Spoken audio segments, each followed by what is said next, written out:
Well, it's day 3 of the ANC's National Conference in Nasrec. We expect the ruling party to brief the media very soon. We'll bring you that media briefing live as soon as it begins.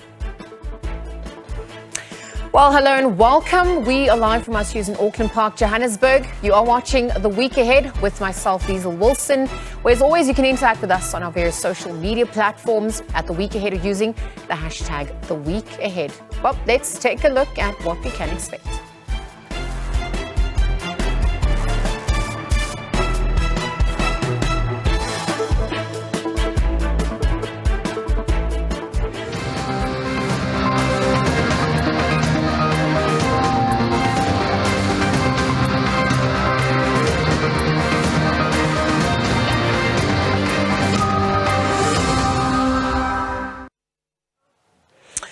All right, first up, ANC President Cyril Ramaphosa and former Health Minister Dr. Zweli Mkhize will contest the party's top job when the voting for the ANC's leaders takes place today.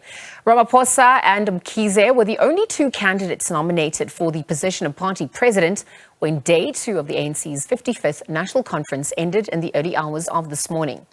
While NEC member Nkosazana Dlamini Zuma declined nomination for the ANC presidency and current Deputy President David Mabuza declined nomination for another term, whilst Lindiwe Sisulu failed to reach the threshold after being nominated for the position of Treasurer General.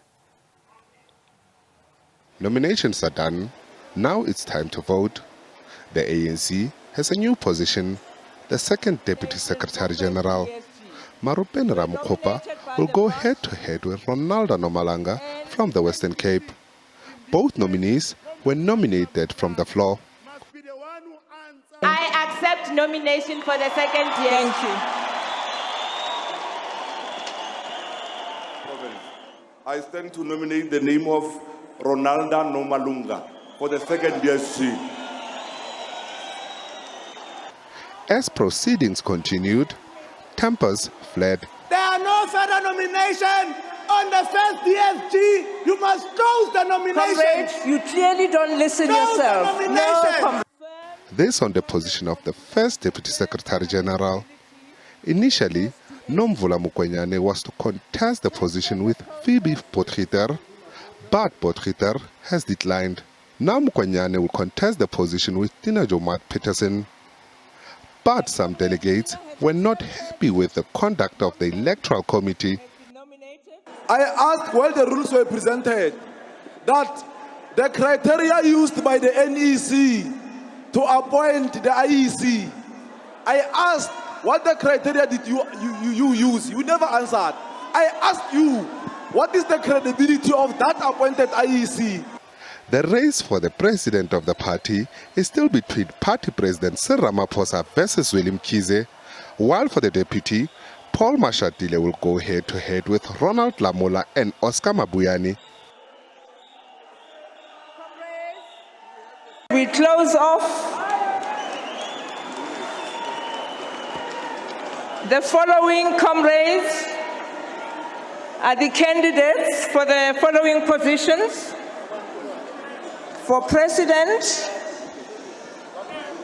we've got Comrade Zweli Mkhize and Comrade Cyril Ramaphosa.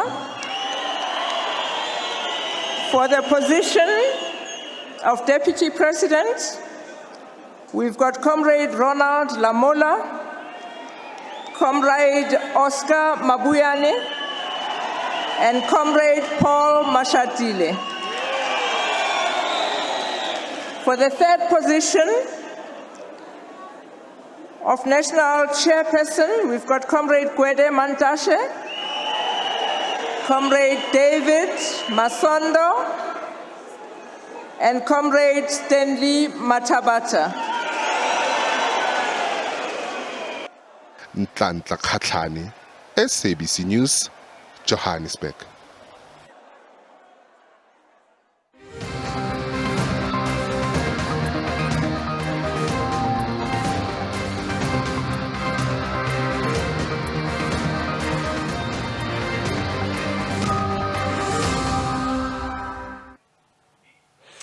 All right, so President Cyril Ramaphosa has given his predecessor, Jacob Zuma, until the end of business on Monday to withdraw his private prosecution bid or face legal action. Zuma has launched a private prosecution against Ramaphosa at the High Court in Johannesburg. He's accusing Ramaphosa of assisting State Advocate Billy Downer to violate the sections of the National Prosecuting Act. The charges relate to News 24's publication of details of Zuma's medical condition, which were attached to court papers lodged at the KwaZulu-Natal High Court in Pietermaritzburg last year.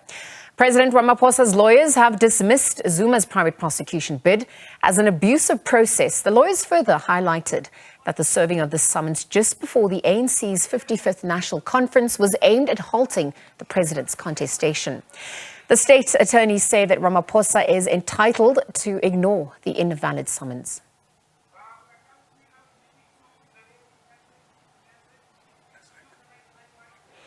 Well, the Jacob Zuma Foundation says it, let me take a look at the story. We're going to actually pause that story for now, take you live to Nasrec, of course, where the 55th National Elective Conference for the African National Congress is taking place. It's over to my colleague, Naledi Muleo.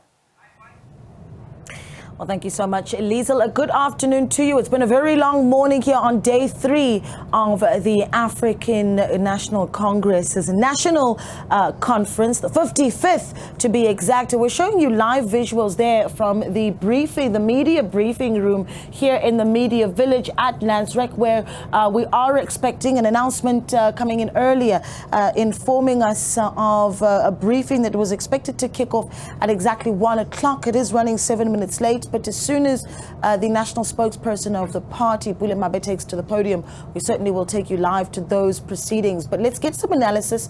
A big day today, as we're expecting that today the ANC will essentially, by the end of today, have a finalized top 7 after what was an incredibly long night for the party. A lot of them getting to bed just after 2:30, where the nominations then were made, and some very interesting surprises there coming out of that nominations list. But let's talk about really what's expected, right? A lot of the lobbying happening in the background, some great activity certainly on Twitter, and one wonders how presumptuous some of that is, and so we won't get into it, but we certainly will talk about what the lobbying might look like in the background and the power that each of these individuals have, and if it could sway the vote in any way, shape or form. And for that, I am joined in studio now by Mr. Sandy Liswana, political analyst and governance expert. Good morning to you. Good afternoon to you. Thank you for your time. Thank you. And we continue our conversation with Professor Lisiba Tefo, political analyst as well. Thank you for coming back into the studio with us. Thank you. Thank you. And good day. As we wait on that briefing, are we getting closer and closer, Prof, do you think? We're getting closer and closer. I mean, at what point in the process do we really know who the leadership, the finalized leadership of the African National Congress is going to be?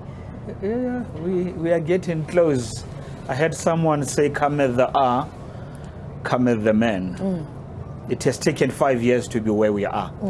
And I'm sure, I was just saying to someone, I expect that around 11 tonight, the results will be announced. And it will come to pass. And some will begin to move homeward because they are not here for the policy documents or policy discussions anyway. They are just here, some of them with due respect as voting cattle, cast your vote and go back. But yes, I'm happy. So far, so good. It has gone well. And it looks like it will conclude well. Were you a fly in the wall inside that plenary, Mr. Swana? What do you think it would look like in there, especially as things start to tense up? We spoke a little bit earlier on with Dr. Levi Ndo about some of the lobbying that we see taking place in the background, and so many assumptions about what could sway which way. Any surprises that you might be looking out for? First of all, I think that anyone who wants to predict the outcomes, because a lot of investors, community members would like to see a particular prediction, a bit of certainty. But right here at Nasrec, you cannot be certain.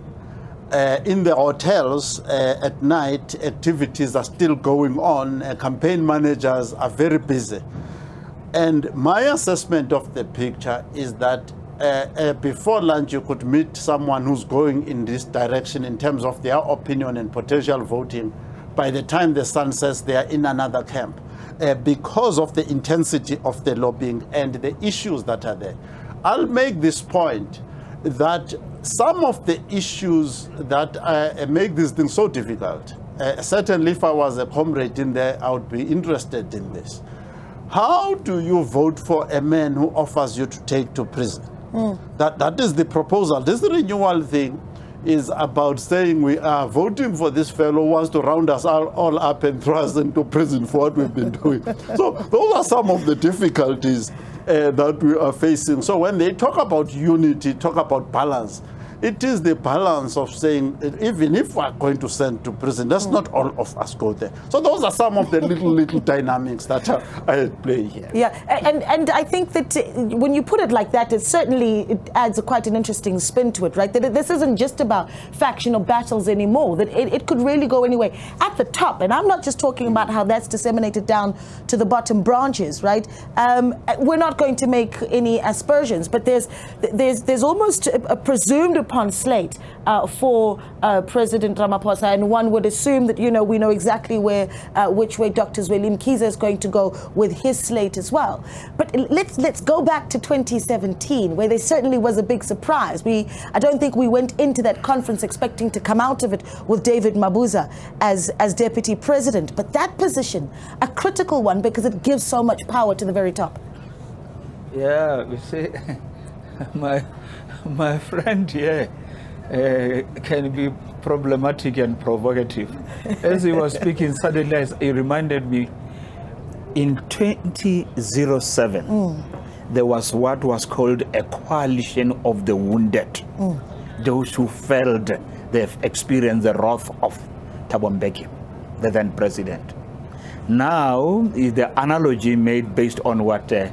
Swana is saying right now, then I would say, where we are today, is a coalition of the fearful, those who fear the orange overalls. And I would say, rightly so.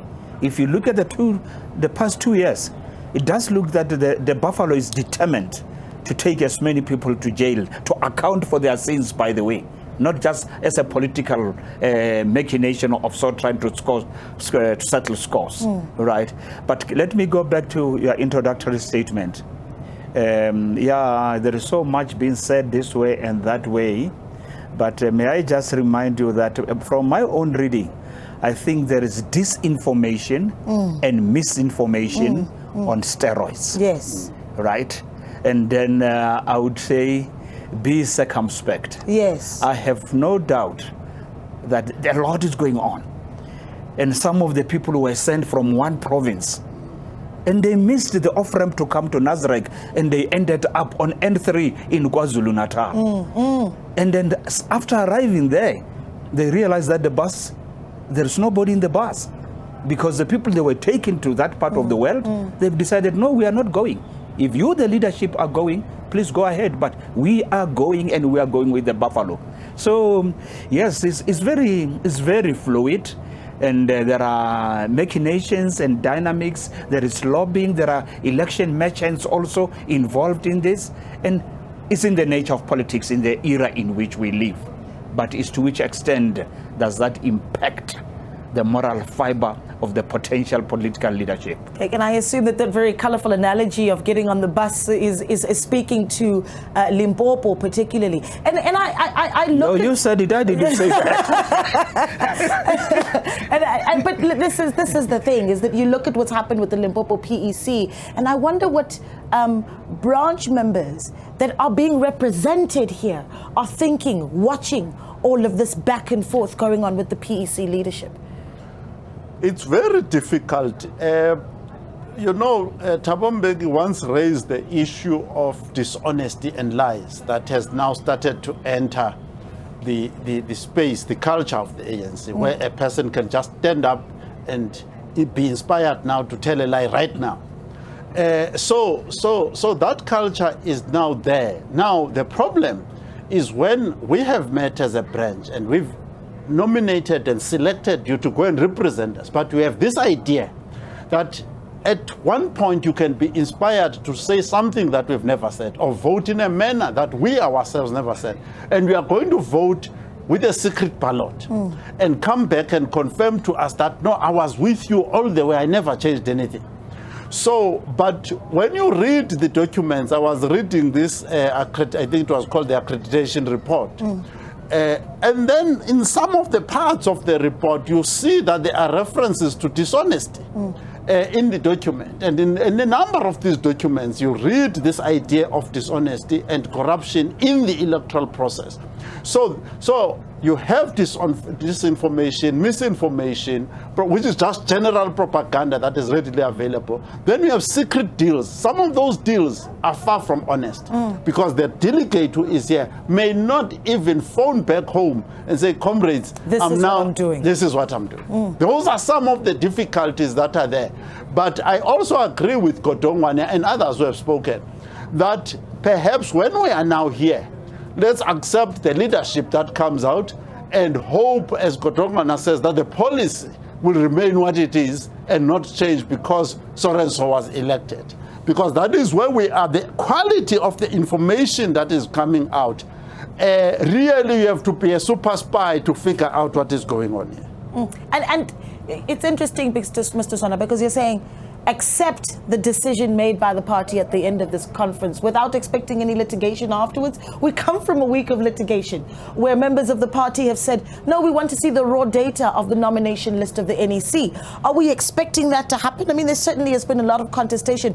Just last night, a very tumultuous evening, and we played those visuals a little bit earlier on. Are we expecting that at the end of Tuesday, we could be seeing an ANC that faces litigation from within itself? Prof? I don't think so. For those who are from a Christian tradition, they know this is a very delicate time, and let's not fight. Let's not point fingers at each other. We just take the results and go. We go back to our respective base. Somewhere in March, that's when I expect there will be some movement, and somewhere in March, in February, March, I would expect that if the buffalo prevails, you'll see he will definitely shake the old tree and the rotten fruits will fall so that the orchard can bloom and grow again. There will be movement. I'm finding it quite amusing how a few analysts are really using this term, the buffalo, in these formal discussions. And so I'm going to take advantage of it as well and say, where does that leave the cat? Because what we know about Deputy President of the African National Congress. I mean, we go back to the last elective conference, and I remember watching interviews that he had done after the elective conference. Great diary moments about who the man really is, the strategic chess player. Is his strategy over? There is a great difficulty where the cat has put himself. You'll remember that when that 2017, which is where he emerged, came up, he made a statement, and I think that statement has come to bite him now, because he said he doesn't want to be in Luthuli House. He wants to be in the state and enjoy state power. Now, the problem with not being in the ANC structure and being in the government structure, it detaches you from your base, your support base. Now you are busy, they send you to Tunisia, they send you over, you are busy with all these things. Meantime, the people who are supposed to be supporting you are unattended by you. But somebody else is schooling them in another idea. You see Mpumalanga today, where he comes from. He has no time for him anymore. And that man was untouchable in Mpumalanga. That is the cat. And he knew he was untouchable. And now today he's a non-entity in his own home base. And the branches, the artificial branches that he had created in Mpumalanga have all been cut down. If you look at the number of delegates from Mpumalanga, it has been trimmed. And the reason for that, in my judgment, is that the artificial branches that Mabuza had created to boost his standing, his political standing, and to marshal those people, he was looking after them on a daily basis to achieve his political objectives. And unfortunately made a mistake on the chessboard and disconnected himself before time. Now, you agree, Prof? Very much so. And as he's talking, he's reminding me of somebody called J.C. Smarts, the president of the Transvaal then. He became so busy, and some people don't know much about this. He's the one who wrote the document that is a precursor to the United Nations, the League of Nations. That was he was a heavyweight of an intellectual. He came, I think, from Pretoria. He was concentrated so much on international affairs that he lost his branch nomination, and that's how he lost the premiership and also the stature internationally, where he was writing the document that preceded what we call, right, the Charter of the United Nations. What am I saying what is he saying? Remain in touch with your source of power, right? In the ANC, it might happen because the source of power is actually Tool House, is with the party. But where democracy is grounded in the people, and the people are the one in charge, please remain in touch with them, work with them, walk with them. And when the chips are down, they will always shoulder you, cushion you as you fall. And but the cat being the cat, I think he has done extremely well for himself. Yes. I didn't see it coming that he could become the president. And he said, yes, the deputy president. He says to me today that I'm not available for any position. But he goes back home with a package of a deputy president that will be with for the next 20, 50 years. He's still fairly young. Why wouldn't you do that? I mean, that's a retirement package that is wonderful. It's a comfortable life. Yes, he did very well for himself, and I congratulate him. I don't think anybody saw Deputy President David Mabuza coming. Certainly, that was an interesting surprise. But and again, I want to stick with this position a little bit, because this is, and the lesson from there is the importance of strategy for the Deputy President. His possible successors, Paul Mashatile, Oscar Mabuyane, Ronald Lamula, are there strategists amongst these three? Paul Mashatile, amongst the lot, is the most deadly. Paul Mashatile is one of the background authors of this whole idea of unity that eventually propelled David Mabuza to power. It's one of the most ambiguous, difficult to understand ideas, because in his home province, people were sick and tired of Jacob Zuma. They were actually directly anti-Zuma in Gauteng. And Paul is leading a province that is anti-Zuma, and he himself is pushing a unity ticket. Now, that's fancy footwork, because basically, anti-Zuma position is 8 and 8, out completely, throw him out.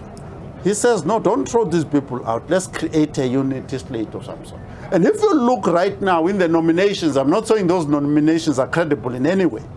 Paul, I think, was the second scoring after Ramaphosa in terms of nominations.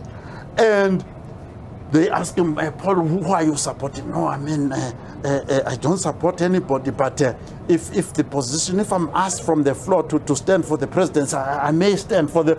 That is a person on the chessboard. Mabuyane is probably one of the weakest in that lot. When you look at those nomination forms, the only province that actually voted for him is his own province. And yet the Eastern Cape supported all the other provinces and got nothing in return. Now, what kind of political statesmanship is that, where you give and you get nothing back? I don't know whether he has actually managed to correct that in the meantime. So to me, he's the weakest out of the three. Lamula is trying to lean on Ramaphosa. As to whether he's succeeding on that, I have my doubts. I think another critical position, Prof, and I want to bring this one to you. The position of Secretary General of the party. What a tumultuous few years it has been for that role, right? The suspension of Ace Makashule, the passing of Jesse Duarte, and now this balancing act that Paul Mashatile is doing with that post as well. The contenders there. I think the most colorful character there is certainly Fikile Mbalula. Do you see him holding it? Yeah, before I go to Mbalula, I don't care much about who becomes the deputy president now, because that one is not going to be the next president of the country. Because that should happen after 7 years, and definitely by that the ANC will be out of government. Remember, we are not talking about the president who is going to take over tomorrow. Ramaphosa still has another 2 years before he gets the second, if he wins, and which is likely to, right? So he will still be on for another 6 years before the deputy can become the landscape is so shaky that in 2024, they might not even be in the majority, let alone then. So, yes, that's me speaking. But let's come back to this one. There is a man that I think... Let me stop you there, Prof. And I want to get into this discussion because it is certainly so insightful. But let's go into the media room where that press briefing has started. National spokesperson for the ANC speaking to the media now. A few days since we began with our 55th national conference. So we just felt that we should come and give you an update on what is really happening today.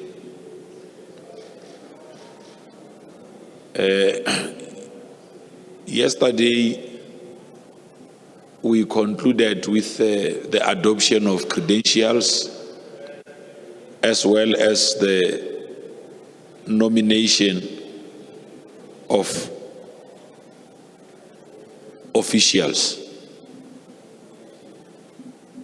So the Electoral Commission, working together with the Electoral Committee of the African National Congress, read out the names of those that qualified to stand as national officials of the ANC. Before they could undertake that, a presentation on constitutional amendments was done. A new position of the Deputy Secretary General was added to now be referred to as the second DSG.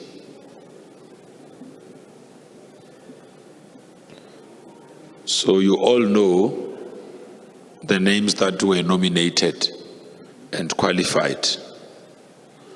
To refresh your memories, on President, there are two candidates, being the sitting President of the ANC, Comrade Cyril Ramaphosa, and Comrade Zweli Mkhize.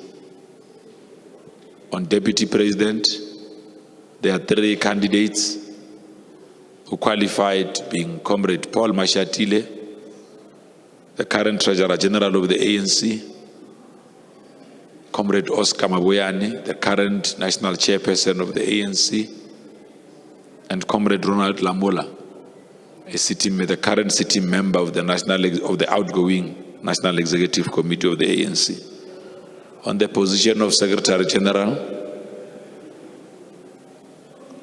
it's a current sitting member of this outgoing National Executive Committee, actually two, Comrade Phumulo Maswale and Comrade Fikile Mbalula, as well as the former Provincial Secretary of KwaZulu-Natal, Comrade Mdumiseni Ntuli. On the position of the Deputy Secretary General, the first DSG, it's the current sitting member of the National Executive Committee on outgoing, Comrade Nomvula Mokonyane, and another sitting member of the NEC, Comrade Tina Jomat Peterson. And on the second DSG, it's Comrade Marupeng Ramokgopa, who's the coordinator of the ANC Women's League NTT, as well as Ronaldo Nalumango, who is the IPC coordinator of the Western Cape Province.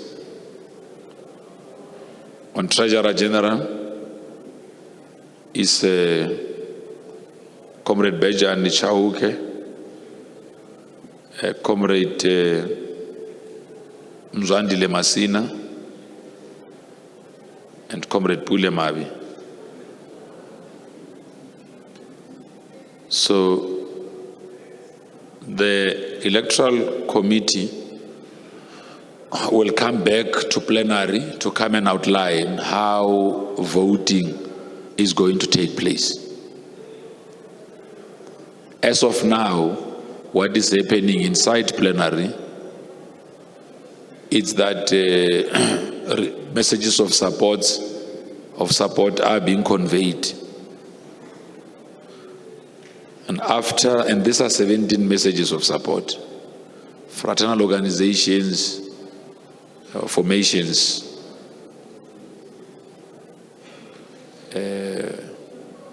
here in the country and in the diaspora, and former liberation movements that we have shared trenches with, that have been invited. So it has become tradition and practice over the years that they will come and deliver these messages of support. After all these messages of support are delivered, we'll discuss reports that have been tabled. At the conclusion and adoption of these reports, the Elections Committee, together with the Elections Commission,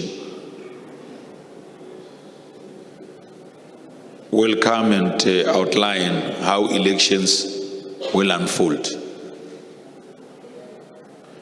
Delegates will then break for lunch.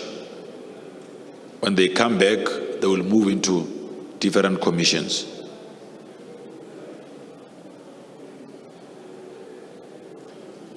They are expected to vote per province while they are in commissions, continuing with deliberations. So we are hoping that this process will be smooth. It will go as planned. You would have seen, as soon as credentials were adopted, we began seeing a faster pace of doing things. Because once we are done with the registration of your own delegates and accrediting them accordingly, then the program begins to begin to see faster movement.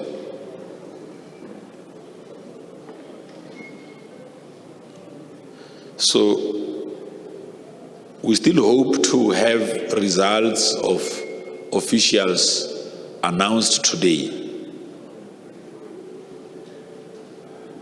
And maybe late in the night, once those results are announced, we'll then be seized with the nominations of additionals. So that tomorrow, when we come back, we are able to start with the voting of those additionals. But of course, we'll be guided by the steering committee of conference.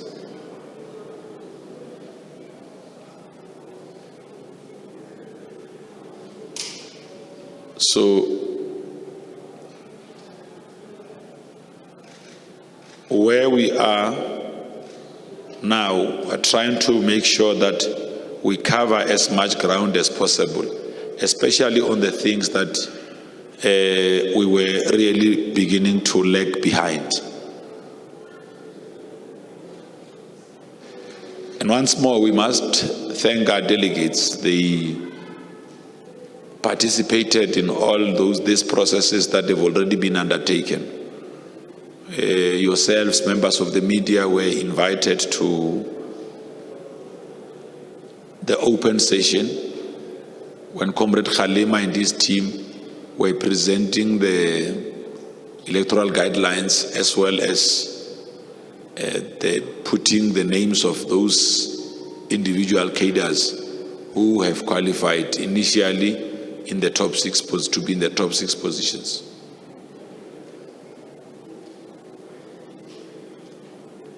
So we don't anticipate that we will not finish the program of conference at the date when we had intended to conclude, which is the 20th of December. We'll be coming in to give members of the media updates. What we'll also be doing is that post this, once we go into commissions, when they are done, when presenters to commissions are done with the presentations, we'll be bringing in those different presenters like we did with the National Policy Conference here to come and interact with yourselves on some of the key areas that came out of those policy discussions.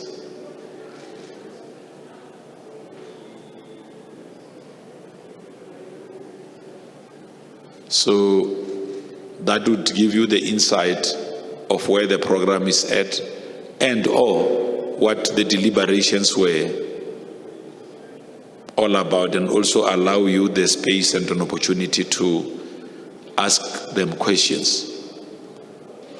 Like we said, I've discussed with our head of elections, Comrade Mbalula, because he had done a presentation on elections, that there might be a need that they too, especially on those presentations that were done and presented at plenary, that they also come and interact with yourselves on those. We've discussed with the media relations team that aspects of our organizational report that were taken into plenary also be shared with yourselves, so that you at least have got a fair appreciation of our own analysis of the state of organization. So that will be done. If you have access to our digital ANC Today publication, you'll also notice there on ANC Today that we have done some work on the organizational report. So you can always also refer to ANC Today as an important resource around this organizational report that was delivered. So we'd like to pause there for now and pick up questions if there are any from members of the media. Can come through. All those who have questions, they can. You can raise your hands, all those who have questions, and then immediately he's done asking his, then you can come through. Yes, sir, thank you. My question regards the counting process. Could you explain it to us, please? Will it be partially manual, partially electronic, or any which way? And how would the candidates be represented at the counting process to stop any claims that it wasn't free and fair? Just the question. Just repeat the question again. I want to try and record it. So that you're more than welcome to. My question is on the counting process. How will the votes be counted? Will they be tallied electronically, manually, or will there be a hybrid situation? And how will the candidates, agents, or any representative of any candidates be represented so that there are no claims that it wasn't free and fair? Okay, we recognize that these are not general elections. They are elections, they are internal elections of the ANC. They are part of our own internal democracy. So maybe let me make my point, simplify my point. Those who are standing to be elected in the ANC don't have independent observers themselves. Because it's an internal process of the African National Congress. Imagine with additionals, you have got about, your ballot paper has got about 240 comrades who are standing. If each one of them had an observer, it means you are going to have 240 observers. So the internal election process of the ANC as part of our own internal democracy is different to what happens in your national or general elections or local government elections. On the observer part, which is what you are asking about. Partially, sir. Yes. So we will have the leagues, provinces of the ANC, alliance partners will deploy observers. So already those observers have already been deployed. They now form part of the Electoral Commission. So that gets to be done all the time. to make sure that there is no suspicion or doubt that there could have been manipulation of processes and all of that. We ensure that we always have a team of independent observers that is part of this exercise. We make sure that organizational structures are represented in that exercise as well. Understood. Sorry. And then on the counting, we always, for now, we are still doing manual counting of ballots. And this conference will again be undertaken in exactly that way as it relates to counting ballots. Does that assist? Oh, thanks. Thank you. Mkokeli Bandla, SABC Radio. We know, Prapule Uguti, the ANC Electoral Committee had tried to curb the issue of vote buying and money exchanging hands amongst the delegates. But in this conference already, there are reports that money, or there were attempts to buy delegates from both factions, that of Zweli Mkhize and Ramaphosa. Those reports arrived. That happened last night and has been confirmed by a few delegates. I want to get the position of the ANC and also to check if the ANC would be able to ever cleanse itself from this destructive practice. Thank you. No, thanks for that question.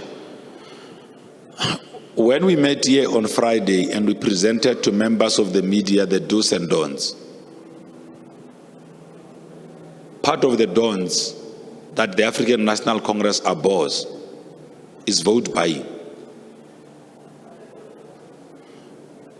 Unfortunately, if these delegates whom are alleged to have been bought or have received some form of inducement to vote either way, only use the media or journalists to report, and they don't make the organization aware, we are then not empowered to make the necessary investigations. When your colleague, one of your colleagues in the media, brought such a question to my attention, or such an issue to my attention, I then asked them that have these delegates reported? And I could not get a straight answer. Because where there's case of vote buying, allegations of vote buying, and people produce material proof of how that purchase or transaction was going to take place, then we are then empowered as an organization to undertake the necessary investigations. Imagine if, say, about 1,500 of this near 4,400, near 4,200 delegates that are present in this conference came with such allegations and they do not provide proof to back them. What such allegations do is that they cast doubt on brand ANC. They create a credibility crisis for those expected to lead. They undermine trust between the ANC and the leadership of the ANC and its own members. So we have said that we have got to deal with these instances, because later on, when you are elected in a position of leadership, if there has been some form of transacting, or now you ultimately emerged, you then struggle to gain the necessary respect that must be given to a leader of the African National Congress. So to avoid these things ultimately taking the organization down, because I often say that this issue of vote buying makes it difficult for the organization to be able to locate itself on critical matters that affect society. Because once a leadership becomes tainted in that way, it also becomes a little bit of a constraint on how that leadership executes its own responsibilities. And that is created by a simple thing, that your ability to enjoy and earn respect of your own members again gets to be in question. You'd imagine this, these people know that Ahman upule uke wasinengisa man kuthi afike la khona. How are you going to be respected by those people? Because we often say the leadership of the ANC must be beyond reproach. When you stand there and make articulations or pronouncement on any other matter, the people you are relaying that to have got to trust you, have got to know that this is a credible leader. They've got to say we can rely on this wisdom. So, and we must thank the members of the media to bring this to our attention. We'll also just say on the side, not here, we get to be empowered with some form of evidence so that we follow it through with the steering committee of the African National Congress, so that those who are involved in such acts can be acted upon. We can no longer just leave these things to be allegations that fly out there, and the ANC, to redeem itself, is not seen to be undertaking some form of investigations. We have briefed our security at all security checkpoints. We have briefed our marshals on site, on access points to commission rooms, to voting stations, and all of that. That if they dare pick up something suspicious within the conference precinct on exchange of monies, they must report such to the steering committee of the conference. We have to take action against individuals who do such, because we now have got the electoral guidelines that Comrade Khalema is presiding over, and this electoral guidelines makes it easier for you to campaign openly. That is why, for the first time, you came across lots and lots of digital posters. Number of journalists were asking me when we're discussing how this new campaigning is running and whether it creates constraint or not for the ANC, and our answer has always been consistent, that it's quite helpful, because under the new guidelines, you now have to you can make declarations if you have received some form of financial support to be able to run your campaign. You can do those declarations, because society will appreciate that the ANC's desire to build an ethical developmental state, to have a meritocratic leadership, to make sure that the leadership that you have is also based on merit, is also advanced through what this organization is doing. They are doing things on merit themselves. This leadership is showing that they are ethical in their own undertakings. They are able to make the relevant declarations where they've received support towards their own campaigns. And the electoral guidelines go further to even outline what kind of support is permitted. Support with monies, helping a branch or branches that have declared their support with monies for airtime, for data, because these days they would run a branch. In my branch where I come from, they've got a branch WhatsApp group. Now because WhatsApp has even developed, they've now gotten into something called a WhatsApp community, where they can bring in different members. So you can imagine, I've seen many others would have used such methods as part of their own campaigning. It would be transport to get members of a branch into the BGM. It could be resources towards payment of a venue, or buying a snack, catering during that branch general meeting, or when the campaign team is meeting, a list of members of the campaign team and the work that they are expected to do or they are doing. monies for fuel, for mobility, and all of that. So those things are clearly defined on what resources of campaigns can be used towards.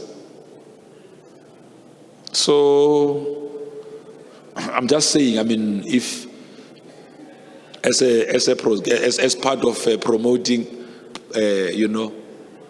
progressive citizenry, we could be favored with the information ourselves and be allowed to use our own mechanisms to conduct investigations. And because some of these issues are matters of public interest, we can also, whoever will be in the leadership can always come and clarify those out in the public.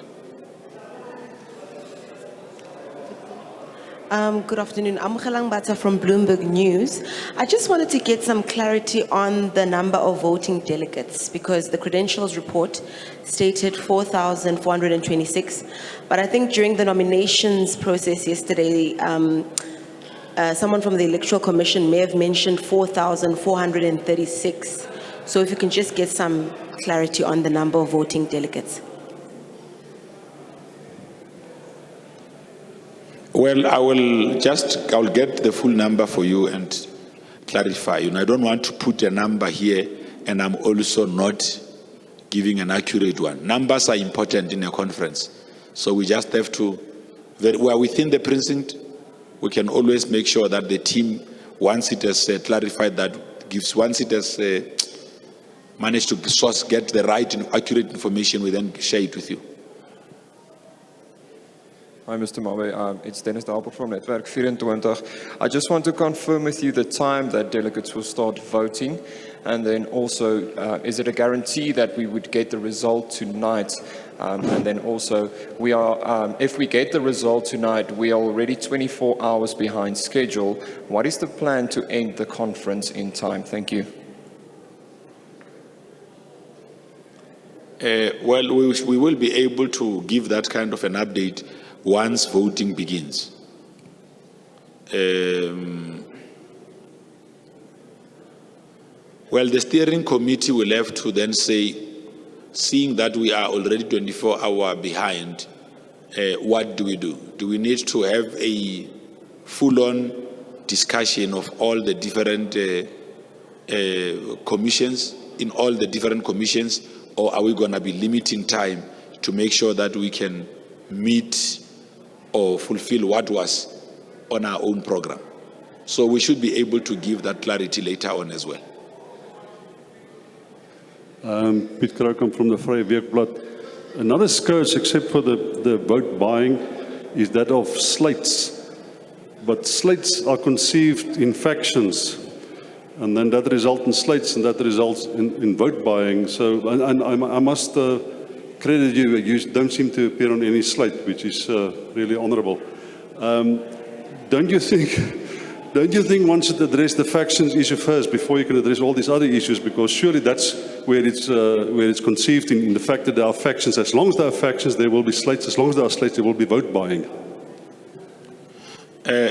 Well, what the Kgalema Motlanthe process has done, it has opened up for campaigning, where those that want to stand for leadership can campaign openly. But of course, when you get to this point, you will find that different comrades who have been nominated for various positions themselves forge consensus at this point that, look, to avoid a proliferation of pieces of paper doing rounds at the venue of conference, having the name of Steve Mabona, Amos Paho, and all of that, because something of interest happened when delegates were busy registering on Friday, was it on Thursday, there at Omonde. They already had, maybe you might not grasp it because it's said in a different language, Stepezan. They had people with Stepezan there. So it's a smaller than a piece of paper. A person has written their name there. As delegates were getting into the venue, they were given that paper. Please when you go to NEC or additionals, remember me. That is why during the nomination process, we're stuck with 10,000 names of people who were nominated to be in the NEC. 10,000. You know, because of this new open electoral process of the ANC, that seems to be embraced by the fact that you could have 10,000 names. It means the process is being embraced. You know, so we said that we want to deal decisively with slate politics. The introduction of the electoral committee, as well as the adoption of the electoral guidelines by the leadership structure of the ANC, is part of those efforts to make sure that we deal with slates. But a list alone that has got a list of comrades who are standing for positions of, who are nominated to stand for positions of leadership. You know, it's not a very hectic thing to do. And it's not a very expensive thing to do, because normally it's just lists that are photocopied. And when you are in a flow of conference, what cadres usually do, they again forge their own consensus. Say, okay, because we're not going to be doing a radical change, maybe on the direction that the African National Congress need to take. But because there seems to be consensus on the approach we are taking on how issues must be resolved, maybe as part of this, let's have our own one common list to be able to do that. Those are done, but you don't really want to locate those within the realm of slates. Because slates are well coordinated, structured to fulfill a desire of this or that grouping, and sometimes can be divisive. This whole nomination process of the ANC have actually begun to expose the fact that if we give our branches the space to express themselves, they can actually contribute in the strengthening of the African National Congress, even without ourselves having to push names down their throats. So there is a commitment on our part to deal with the notion of vote buying, because an organization such as the ANC, our size, doesn't really subscribe to those. Those things are an antithesis of what we stand for.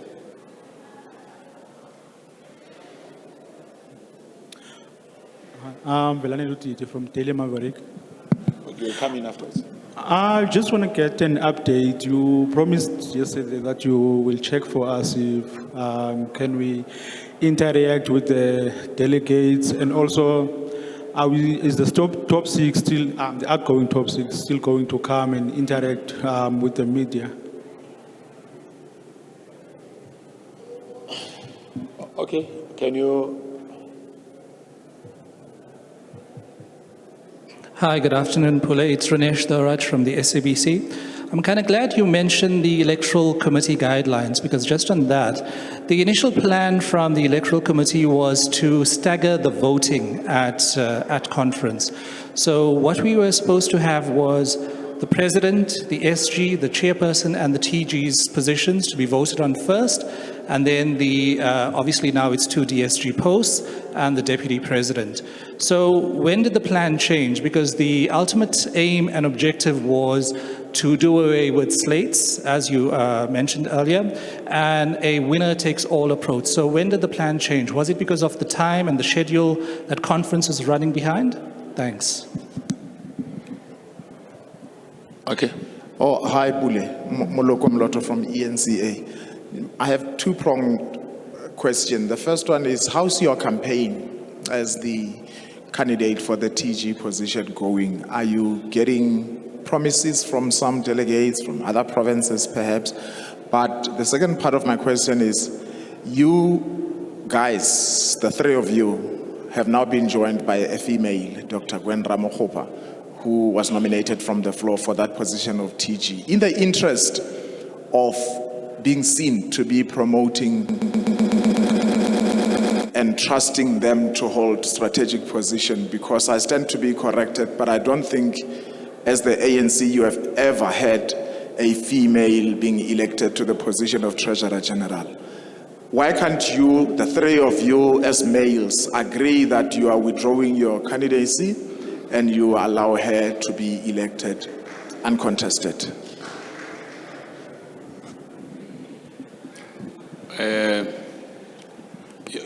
When are we bringing the top six? Is that the question?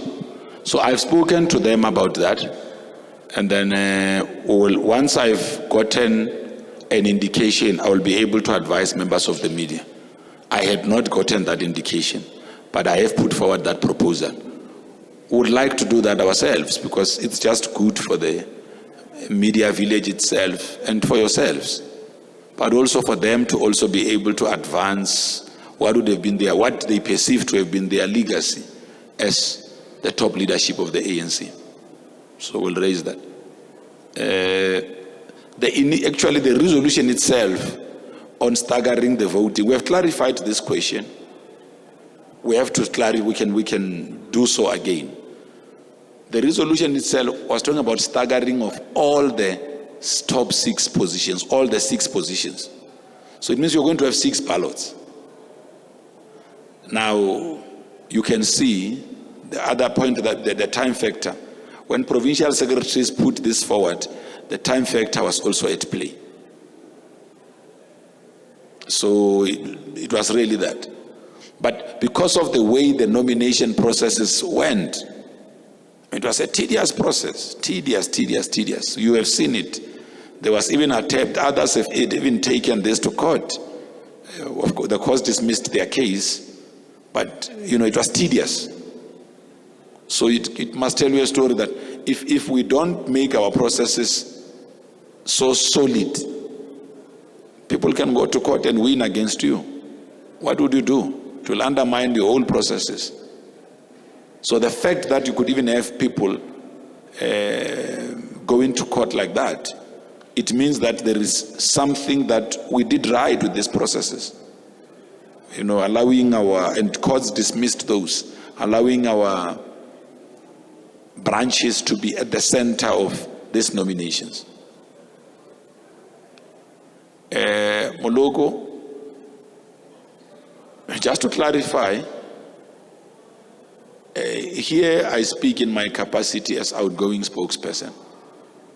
It would be unfair of me, while addressing the media, to talk about an internal democratic process of the ANC that has also produced my name as a candidate, because I did not influence my candidature in any way. Unfortunately, I can't resign from myself. I can't say because I have been nominated, whose nomination I've accepted, I can no longer be able to talk to the media. For your own benefit, and for the benefit of many, because there was I also had some clapping of hands. Let me accompany that clapping of hands as it relates to the empowerment of women. That Rule 6 of the ANC Constitution stresses the point that in the overall structure of the National Executive Committee, you must have 50-50 representation. So maybe it was at this point that we're supposed to have those hands. Because the structure of the NEC of the ANC, when you look at it overall, 50% of those represented must be women. So that is already in the Constitution. The electoral guidelines that we have adopted also talks about biasness towards a generation. Now, a generation in the ANC is not located according to gender. No.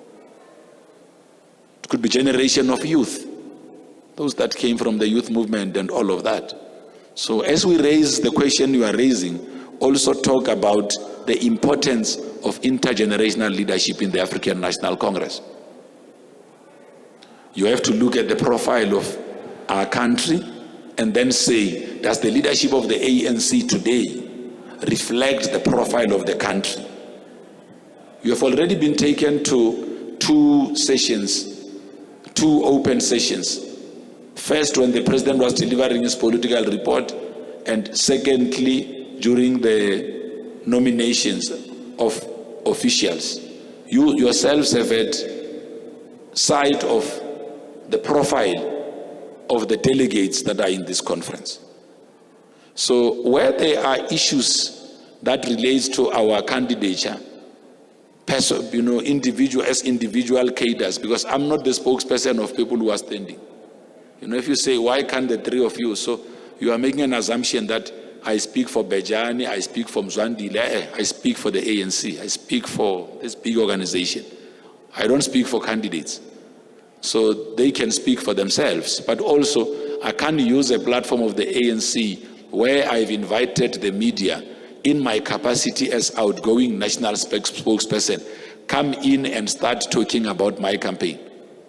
If members of the media want to talk to us about such, you can just grab us on the side, but not on this platform. We've got to respect this platform, the decorum of how we interact with the media ourselves, so that my own comrades, imagine there are others who are standing for the position we are mentioning. They are not here to speak for themselves.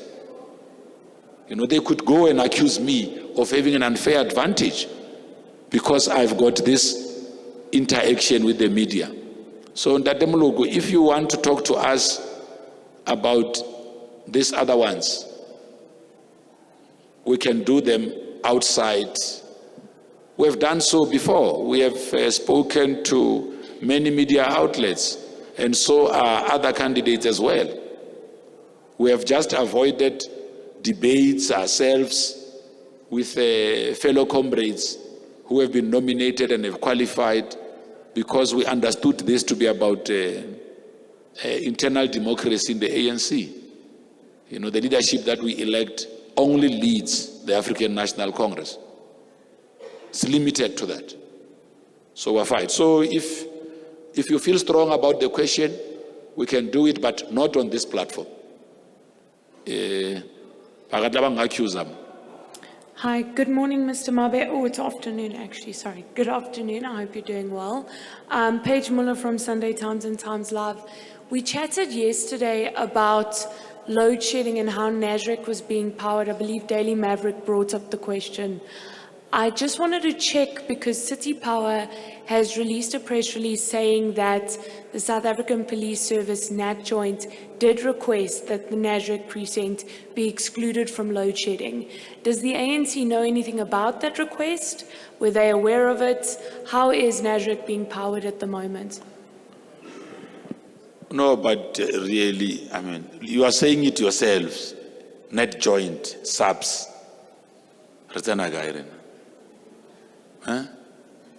Aware of the but how request. do we enter? We are not SABS. We can't enter there. SABS is not us. SABS, South African Police Service. Yes. Okay. Because you see, unless the question is intended at something else. But the South African Police Service is not part of any structure of the ANC. We hire a venue, and you understand the profile of, and maybe to be fair to you, the profile of people who attend this conference is such that it requires its security to be tightened. The president of the ANC is the president of the Republic of South Africa. So how those that deal with security detail, often we are told that security issues are not discussed like that. Those that deal with security issues, what they would have detected and all of that, it would not be, because you don't want to make a security environment vulnerable. You allow the relevant teams that have to attend to that to apply what is sufficient to deal with the security of an area and any other threat that they might have picked up, or any other possible. For instance, when we drive our cars here, we first have to go to search park. Cars have to be surveyed and checked if they are not carrying any weapons and all of that. And we're not asking them, why are you doing this? Because we regard those as falling within the arena of security, in the same way that we'll treat this issue. I guess these issues have got their own sensitivities. So it's good that City Power communicated, because this question was first raised by the Daily Maverick, if I recall. It's good that they have clarified it. It only goes to show that they are transparent enough to share that something like that has been done, that there is no information that is being concealed,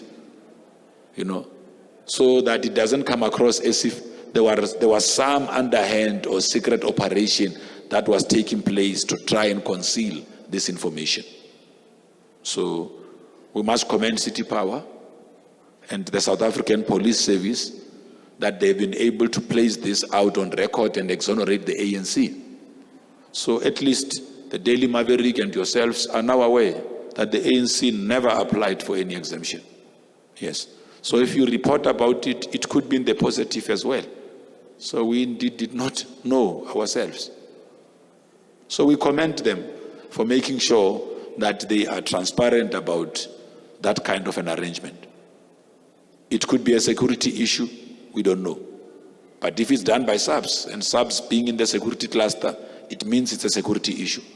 You and I, understanding the sensitivities of security, we may want to treat it as a security matter as well.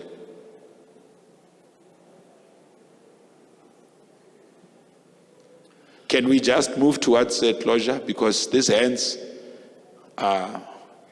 because we did ask that colleagues from the media must raise their hands. We take questions at once. Yeah?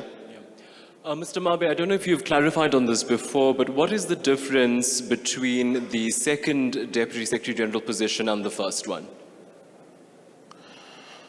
Well, we have had intense deliberations in the organization when we ultimately considered the introduction of the position of the second Deputy Secretary General, including consideration that the position of Treasurer General shouldn't be full-time.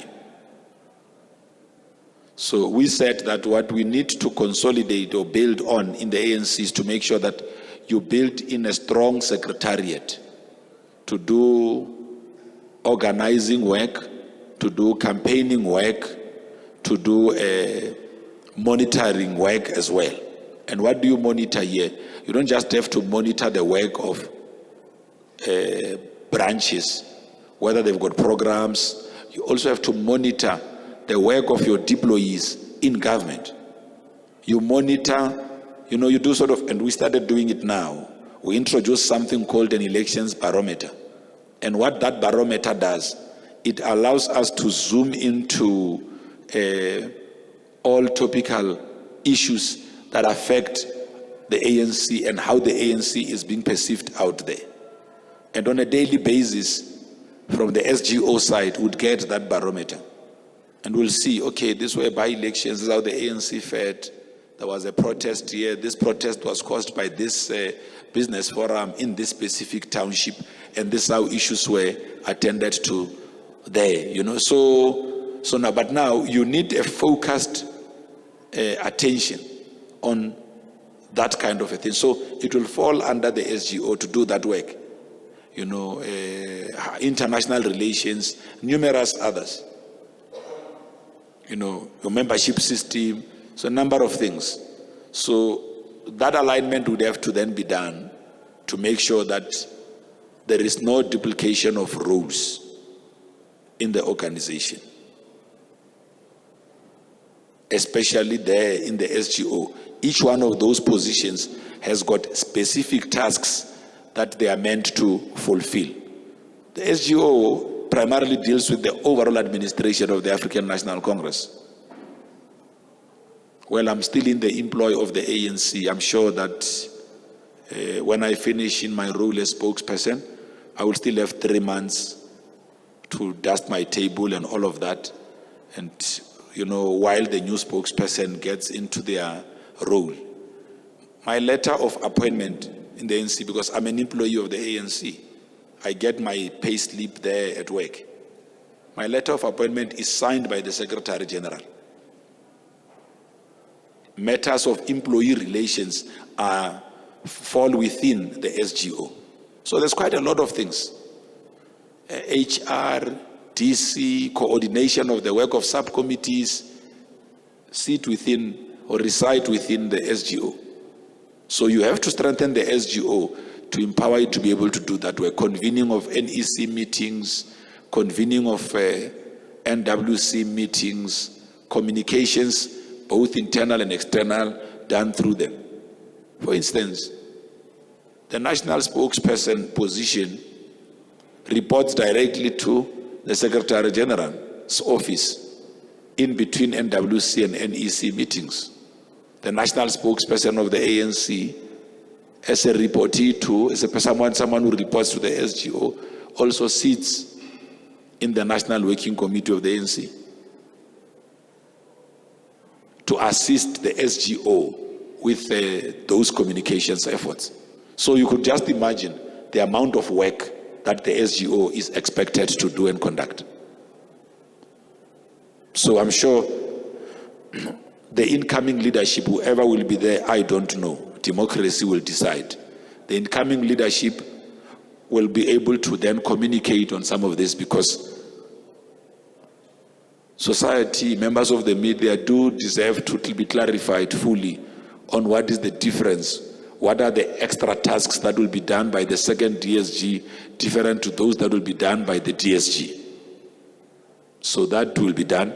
Part of the issue, part of the motivation of why we have that position are the issues that I've just raised now.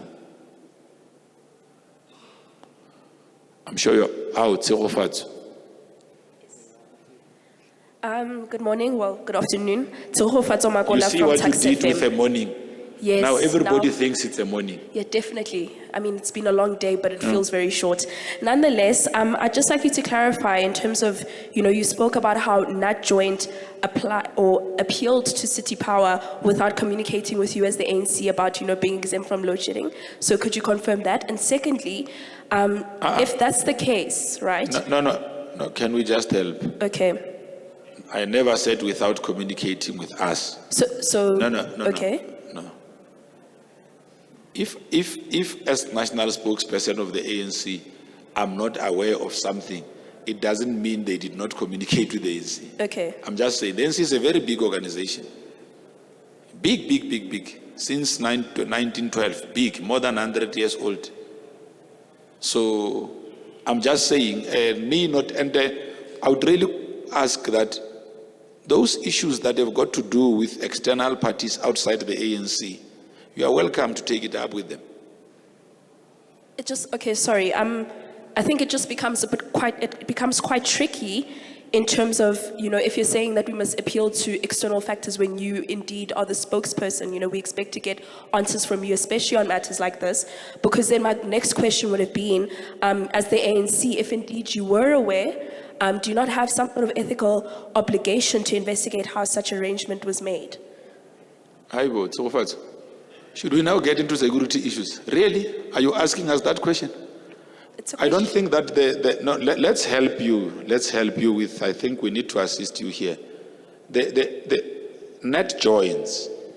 In net joins, there will be someone from the ANC who is part of net joins. Understand? So net joins is actually it's a national joint task team that would look at all the security factors that affect our own conference. To give you a simple example and to make you understand how these security issues work, that's why when you drive, if you drive coming here, if you drive to come here, or if you are dropped, whichever one, you use the entrance just behind here. That entrance is a dedicated entrance only for the media and DIP. Everyone else who comes on that door, the police know they must have a tag. There must either be a media service provider, there must be from the media tags that you are all having now, or they must be from our own DIP. So almost all the entrances you have around Nasrec are designated to specific groupings of people that are here. We know that they know that, okay, this access is used by members of the National Executive Committee. So all those things are discussed within net joins. I can come here and make noise to the police. No, allow me in. I'm NEC and all of that. But if I'm not using a designated entrance, they won't allow me. Because we have to know at any given time how many warm bodies are we having around the media village. So it's a very important security feature, that one. So if I'm not fully informed about something, it doesn't mean that relevant bodies in the ANC or relevant structures in the ANC that represent us in net joins are not aware. I went on to commend City Power and SABC to have placed this out there, because I'm sure that when they did something like this, it was them having considered a number of factors which fall outside my scope of work. Okay? Can I take this opportunity to thank all of you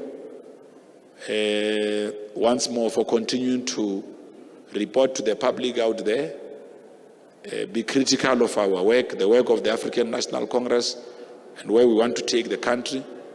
We don't take the role you are playing lightly.